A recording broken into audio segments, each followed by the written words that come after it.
Hi, and welcome to This Week in Bobcat Athletics. I'm Vice President of Athletics and Club Sports, Craig McPhail. You know, the holidays are upon us, and we're very thankful for a lot of different things. Right now, today's show, we're going to be really thankful for our men's basketball team and the run that they've kind of gone on. We had an early, tough stretch, but boy, we have learned some great lessons, and the boys are playing phenomenal. And I'm hoping that you're going to be able to come out and watch us sometime, because it's a product that you're going to really enjoy. Just the other night, we were talking about this earlier today, we fell behind 25-10 and then went on a huge run to win 90-77. It's fun to watch these guys play. They love to shoot the ball from deep. They love to run. We have a little dunks every now and then. Folks, it's great. So I say that every week, and I'm biased because I'm here, but I need you to know, Lees-McRae basketball, Dunk Mountain, Lees-McRae athletics, it's a really fun and entertaining time. Playing your schedule around coming out to a game one night, maybe one weekend. You'll be surprised at what you see. Folks, as we have this week, we're going to have Coach Harden, we're going to have some of our men's basketball players, and Chris is going to recap the week for us and look ahead to what we've got coming in the future. Stay tuned and let's enjoy This Week in Bobcat Athletics.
Welcome back to This Week in Bobcat Athletics. I'm Daniel Wong, Assistant Men's Basketball Coach here at Lees-McRae College. I'm calling out Wilkes County, Avery County, Mitchell County, Ashe County, all of Western North Carolina. We want you here Saturday, December 12th, 4:30 tip against Erskine College. We want you here and being loud, being proud, and supporting Bobcat Nation. Go Dunk Mountain.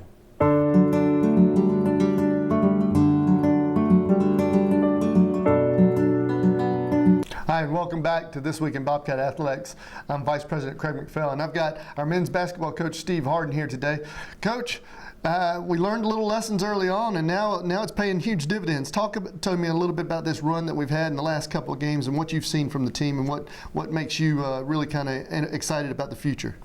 Great question. When we started out, our schedule was extremely tough for us. It was a great run for us, I think, to build our character and understand really what we're about. Playing those teams that we played, we learned tons of lessons, and we've kind of hit our stride. We talked about if we could just get through November and get through early November, that December we could start cashing in on some things, and we've been blessed to be able to do that and make shots. Always makes you look a lot better. So we've been shooting the ball much better than we thought for an early season going. But if we can push our defense out to where our offense is, and I think we've got a pretty good team. Our sports information director sent me a picture this morning as I was driving down the road and nearly wrecked, because we're atop the conference at 3-0. I have been here 17 and a half years, and I've never seen that happen. Let's talk a little bit about what has put you in this position. I mean, I see there's 15 guys who get minutes every night. We're the sum of all parts. But express a little bit about the leadership that we've talked several times about, but more specifically Austin Anderson. He's our Conference Player of the Week this week. What he's kind of meant and how it's kind of helped mold everybody else together. Right. I think it starts with our junior class. We brought a big junior class in with 8, and we've kind of moved them around with redshirting and other parts for getting hurt. But with that class that's juniors now came in as freshmen, and they all bought in. They believed in winning. They've just stayed the course the whole way. And then adding key pieces like sophomores that we're getting ready to listen to sometime very soon. And then with the seniors, I mean, we've got a great group of seniors with Cameron Red, who's a great example, and then Kendall, and then naturally with Austin. And Austin's just came in with this short time that he's been here. He's totally revamped our pretty much our just confidence and our overall calmness on the floor and off the floor. Coach, it seems like you can win with 75 points, you can win with 90 points. Right. At the end of the day, what is the ideal pace of play for you? Right. Are you? I see sometimes where we run it and Right. we're very effective, and then sometimes in the half court offense we can really do it.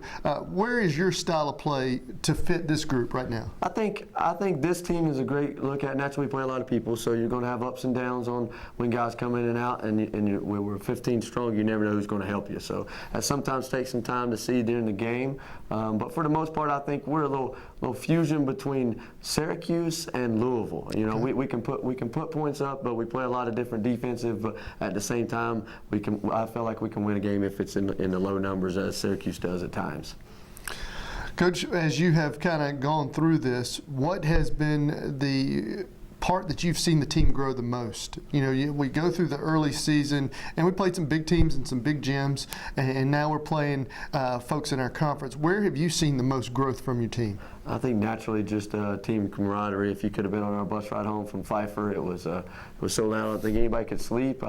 But we're a great group of just getting along, and everybody does talk about family, but this team truly is, and each one of them will tell you individually they've just bought in and been selflessness on that.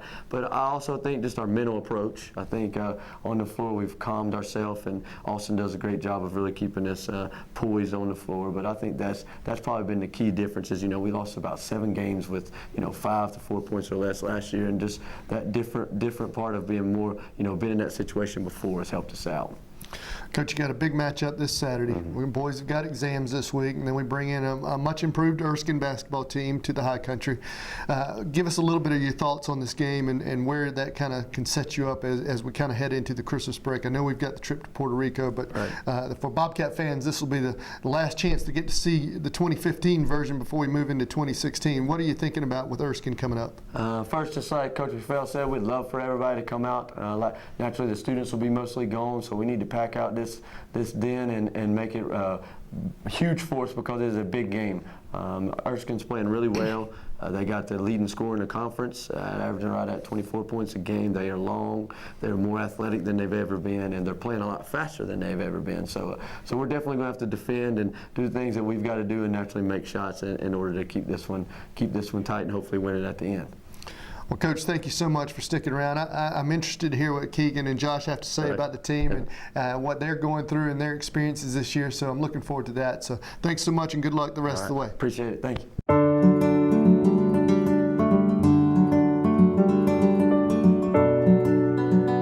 And welcome back to This Week in Bobcat Athletics. I'm Sports Information Director Chris Parker here with 2 men's basketball players, sophomore Keegan Crabtree and sophomore Zach Wilmoth. Gentlemen, welcome to the show. Keegan, you guys are on a 4-game winning streak, 5 of 6. Just talk about the team's momentum as we head into Saturday. Oh no, we knew it was going to be tough in November. We played some really good teams, several top 25 teams. So, I mean, we just preached the whole time, just staying together. We took a couple of really close losses.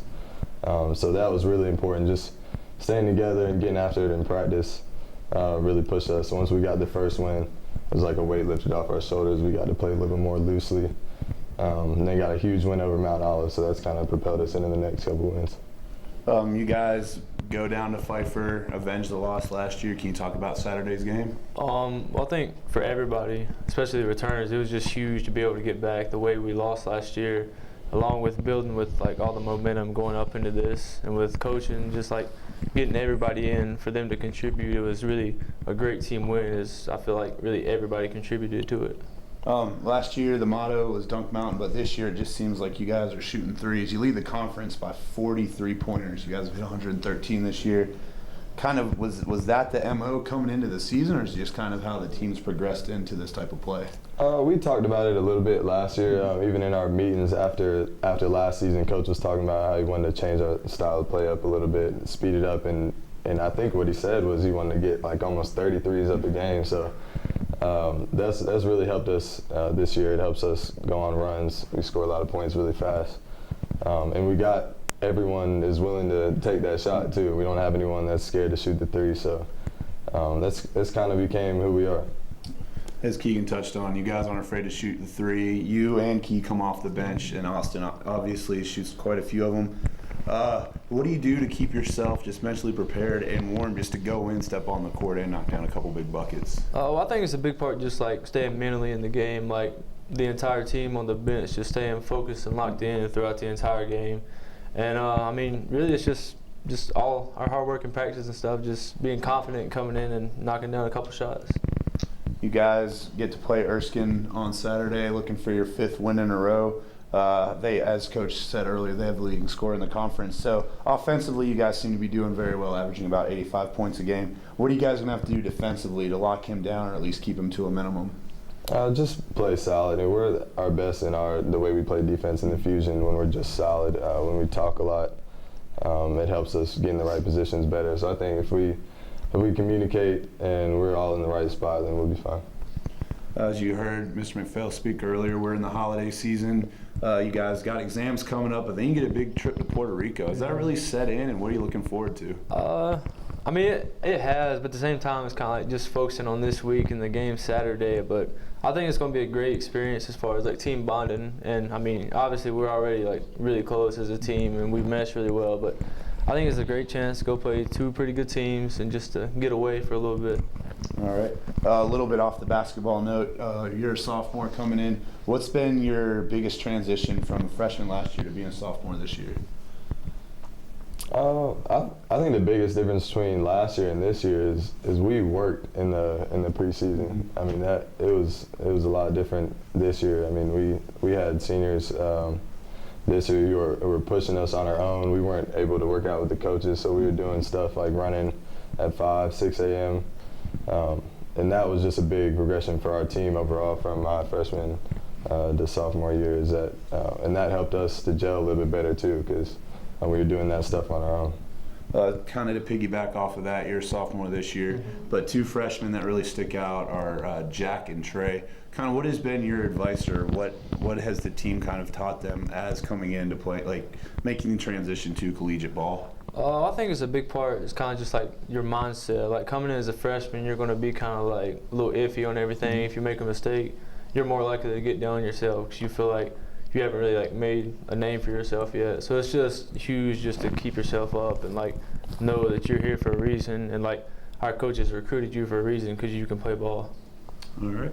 Gentlemen, thank you for your time. This is sophomore Zach Wilmoth and sophomore Keegan Crabtree, and these guys are going to knock out some exams this week before they host Erskine on Saturday at 4 o'clock, and we'll be back shortly with This Week in Bobcat Athletics.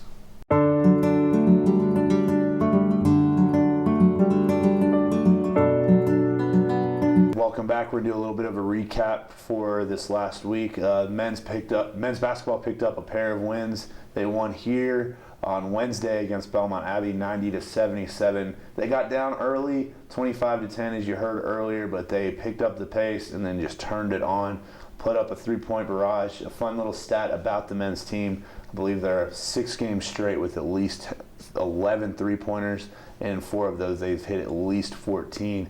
So they are just chucking them up and splashing them. So the team's doing very well. Then they went down to Pfeiffer, same success, another 14 3-point night. Austin Anderson led the charge there. LaPrice Lynch with a very impressive game. So the men's basketball team is rolling in the right direction, and they look to push their streak to 5 when they host Erskine this Saturday around 4 o'clock. And after the men's 90-77 victory against Belmont Abbey, we had a moment to catch up with Coach Steve Harden, and he talks about the win. Good win tonight, Coach. Appreciate it. 90-77. Belmont Abbey came out really strong in the first half. What adjustments did you make to bring the lead down?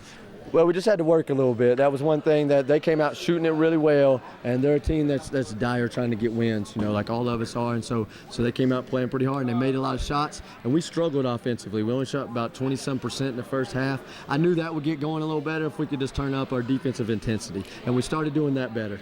What did you think of the performance that Austin Anderson, Jonathan Honore, and LaPrice Lynch brought tonight? They had great offensive games. All 3 of them are catalysts for us on the offensive end. They've been pretty productive, both point guards. With Jonathan coming off the bench, taking that initial selflessness to come off the bench and help us, and so that's been huge for us. We had a lot of guys that came in and played well. Keegan Crabtree, who just name called, he didn't play at all in the first half. He came in the second half and made a big 3. Trey Hall was huge on getting rebounds for us. So we just, you know how it is, y'all. We just 15 strong, so we're just trying to get it all done together. Yes. Now that you're on a 3-game win streak, what did you see that you liked, and what did you see that you need to work on for next game? Yeah, well, winning is huge. That helps us out, and, being on a 3-game win streak, we talk about that at the end of the year. We got to win 3 in a tournament, to be champions. So that's one thing that was huge, win 3 in a row, and we did that. It's still early, so we still got a lot to work on, but I like our slowly progression right now, and hopefully Pfeiffer game is going to be a big rival game for us at Pfeiffer, so we'll really see what we're made of when we get down there Saturday. Okay. This is a game, Lees-McRae Game of the Week from Williams Gymnasium. Coach Harden, Rashad Felton, and that's the game.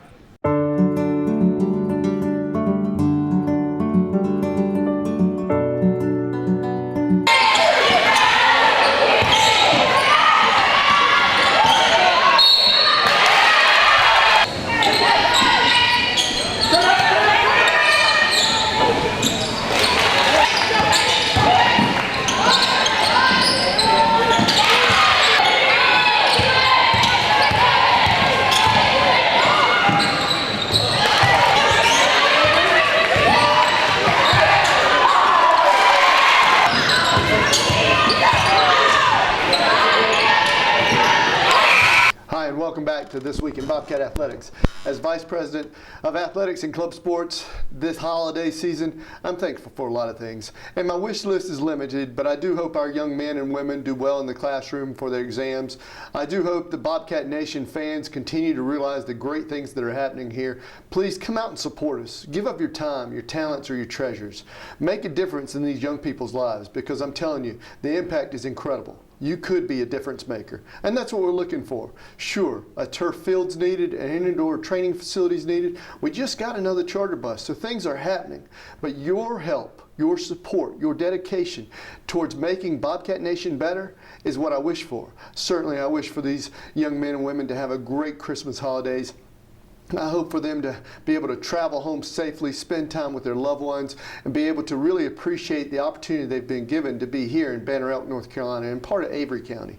I think that they're going to look back on the first semester of this 2015 year and think about the growth that they've had as young men and women. I think they'll be able to appreciate the educational opportunities they've learned in the classroom.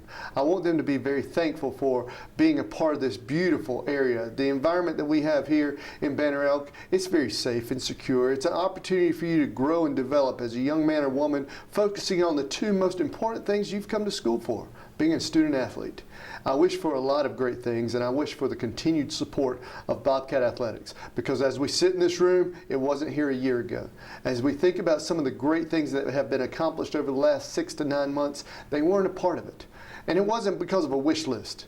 It was because people saw the difference that our coaches are making, our young people are making, and they want to get invested. And now I'm asking you, be a part of this incredible turnaround. Be a part of something very special.